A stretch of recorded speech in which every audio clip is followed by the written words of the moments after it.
In today's video, I'm going to teach you how to build sub-Zaps in Zapier.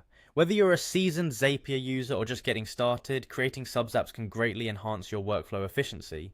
Let's get started by guiding you through the process step by step. First, open up your preferred web browser and navigate to the Zapier website. You'll want to head to the top right corner of the page where you'll see the login button. Clicking this will prompt you for your login details, and the easiest and quickest way to access your account is by logging in with your Google account credentials. Once you're logged in, you'll be directed to the Zapier home screen. This is your main dashboard where you can see all of your existing Zaps. To start creating your sub-Zap, you'll need to click on the Create button. This is a simple step but important as it kicks off the creation process.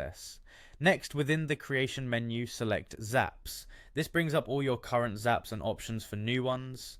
Your Zap journey begins with defining a trigger, which is essential for automation. Go ahead and click on Trigger, and then select Slack as your trigger application. With Slack chosen, you must decide on a specific event to trigger your sub-Zap. Here, click on New Message Posted to Channel.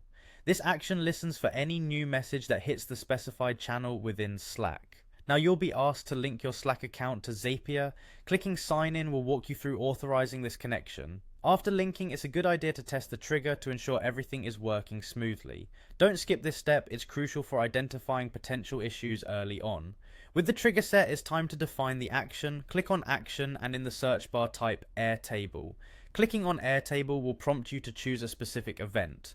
Scroll down a bit until you find Find Record. Clicking this and linking your Airtable account similarly to Slack will pair these two platforms together. Testing this setup ensures that data flows correctly from Slack to Airtable. Once satisfied with the result, add another step by clicking the plus sign.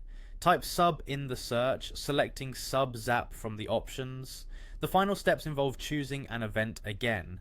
Click on Call a sub Zap to create your desired automation chain. Once more, a test is advisable, making sure your sub-Zap operates as intended.